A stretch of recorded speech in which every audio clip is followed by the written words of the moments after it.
My name is Stacy Sutter, and I'm with Summit VA Solutions. We have been talking about building, creating, and managing and working in a blended company environment. We've already talked about that this is going to be the way of the future. So you need to start embracing this. You don't have to do it in giant chunks and go, hey, we're firing everybody and we're going virtual. No, don't do that.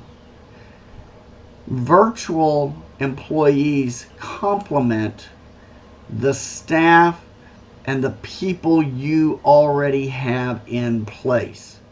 That is where virtual blended companies work best. Because, you're still going to need some in-house staff depending on your industry. I run a virtual assistant company. I have absolutely zero staff. I work out of a 10 by 12 building with a 22-step commute from my back door here in my backyard. Yet we're a multi-million-dollar corporation. It really just depends on where and how you want to embrace this and how you want to structure your company and what is reasonable. So with that said, let's jump in.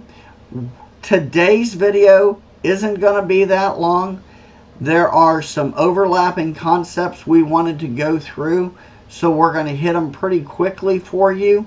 If you have questions or I don't answer a question that you have, reach out to me. You can reach me at 281-733-0885. That's actually my cell phone. You can email me at Sutter, Sutter, at summitvasolutions.com, or you can just drop a note at our website, which is summitvasolutions.com, and there's a little message box there. If you want to learn more about what we've been talking about, feel free to reach out to me at any time. Now, let's get started. So today, the first concept or idea that we want to look at or talk about is getting to know your virtual assistant or your virtual employee. It is a worldwide idea that people have dreams and aspirations and goals above and beyond food, clothing, and shelter. You need to take some time to get to know your virtual assistant or your virtual employee the same way you know things about your in-office staff. Do they have kids? Are they married? What are their dreams? What are their aspirations? What are their goals for this job? What are they looking for out of this position? And what are their big why? Why do they do it? What I've found is the why is most important. Why are you working in the middle of the night in a time zone in another country? Above and beyond, well, I need food, clothing, and shelter and money to do that.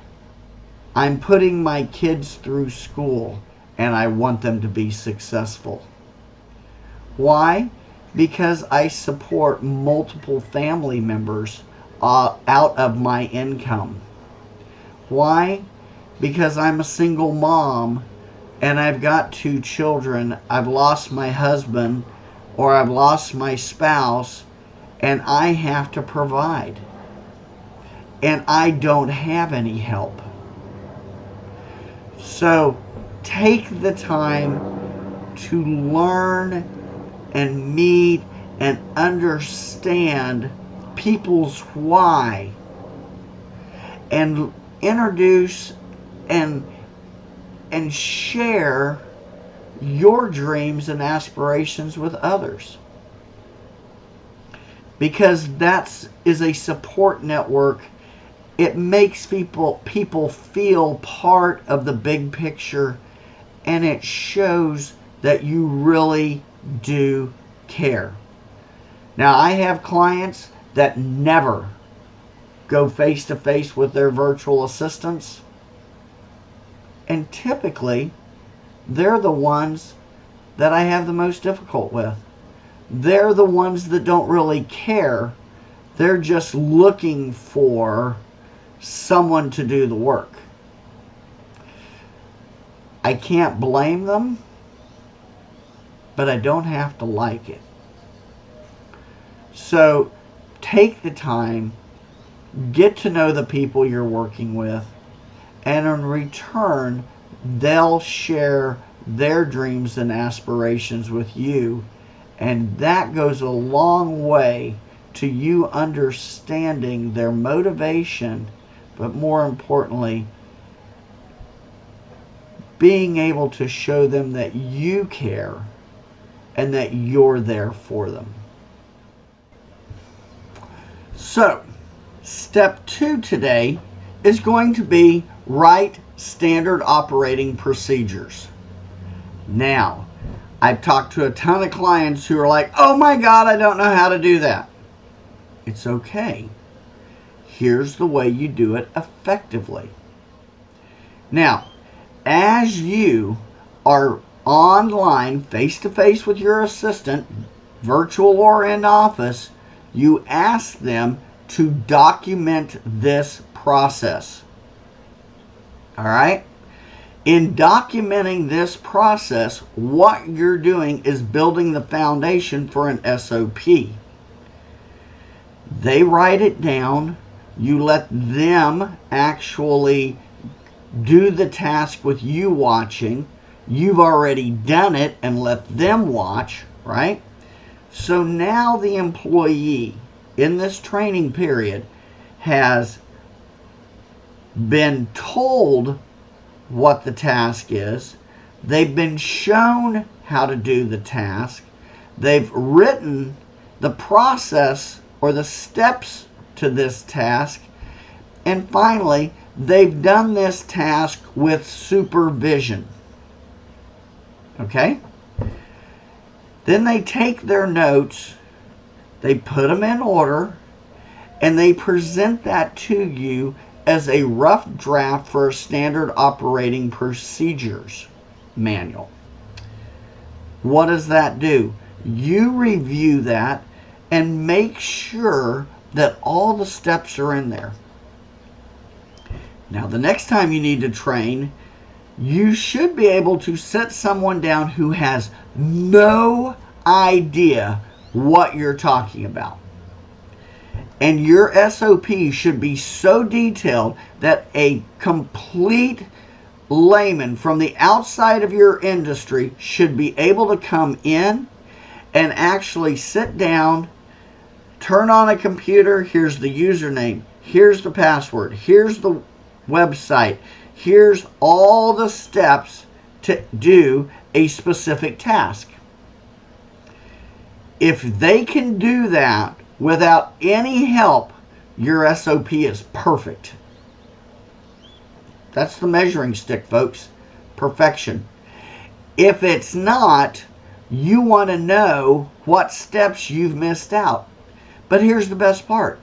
As people are using it and going through it, they can find the little errors or the little steps that got missed and add them in because it's in a digital platform.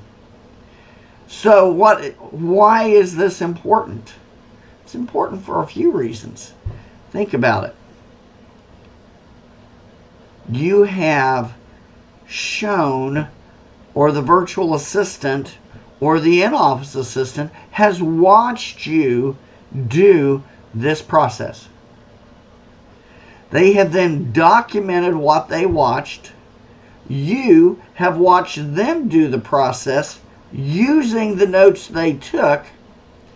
Finally, they have submitted to you a finalized copy of it, which you should take and do a rough run through on to make sure all of the steps are there. Now, as you're building this library of SOPs, you can record it on Zoom. Now you've got a recording that they can go back and listen to. You've got a hard copy that they can follow, but that does not release you from the responsibility of doing one-on-one training. It just makes that process significantly easier. You want to do the one-on-one training because you're building a rapport. You're giving them a chance to ask questions. You're bringing them in to your company culture. So never skimp on one-on-one training. Never skimp on doing SOPs. And everybody needs to have one. I don't care if you sell widgets, you sell real estate, or you sell cars. Everybody must have a standard operating procedure. Otherwise, the whole system kind of falls apart. Anyway, so that's standard operating procedures. And I hope that you got something out of it. And we'll move on to the next topic. This section, we're talking about videos and actually building a video library for training. That does not mean that I am an advocate for video training. I personally do not believe you can set somebody in a dark room, say, here, watch this training video, answer these 3 questions, and we'll call you certified. Training doesn't work like that, folks. You need to see the light bulb come on above someone's head so that you know that they've understood the process that you're trying to get across. Training videos are a great resource after you have gone through the SOP, in live person, shown your new virtual employee or employee how to do the process, let them ask questions. It's a great way for them to be able to go back and review something. Maybe it's a skill set that they don't use a lot. Maybe it is a concept that they're having a hard time grasping and want a little bit more information. The other great thing about videos today is you can put in pictures, you can put in charts, you can put in flow charts, follow the arrow around, if this, then this, then this. Those kinds of things are what's going to make training significantly easier. Now, in the beginning, it is a real difficult thing to do. It takes a lot of time. But once it's done one time, after that, it's golden. So, let's focus on that training aspect and creating those videos after you've written the SOP, after you've done the training live with your virtual assistant or your assistant in your office. Then have a library of video training that they can go back and review as they need. Today's step 4 is going to be task management platforms. These are digital platforms that allow your entire team who is working on a project virtually. Part of them may be in the office, part of them may be in another country, but they can all work and share information about the task that they've all been assigned to. Now, if you go out and Google task management programs, there's a ton of them. There's Asana, Monday.com, Twilio, Workfront, and Glip by RingCentral, just to name a few of them. You're going to have to do the research on these. You're going to have to find the one that you like best. At Summit VA Solutions, we use Glip a lot, but that doesn't mean it's the best program. You need to find what works for you and your industry. It also is important that it's easy to use, easy to understand, and it covers all the things you need it to for the given task that you're trying to accomplish.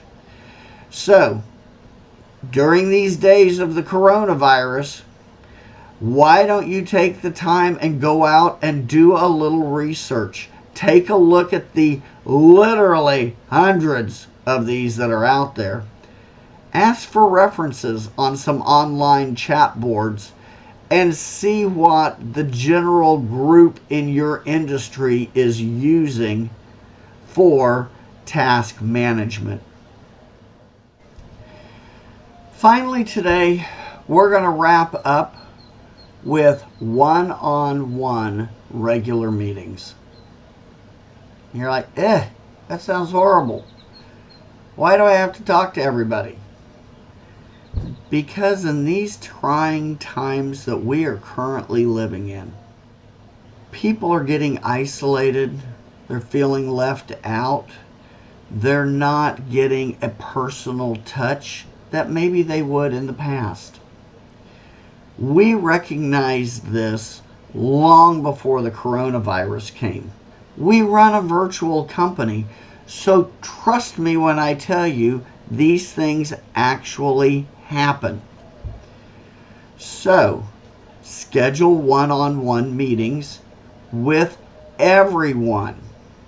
It might be just a 5-minute, hey, wanted to reach out to you, know I was thinking about you. For us at Summit, we hold minimal meetings because I do not believe any meeting should go more than 30 minutes, and I just don't like meetings. I think teams should put together and come up with the solution to a problem and then present it to management to see if it is doable, if it's cost effective, and if it makes sense.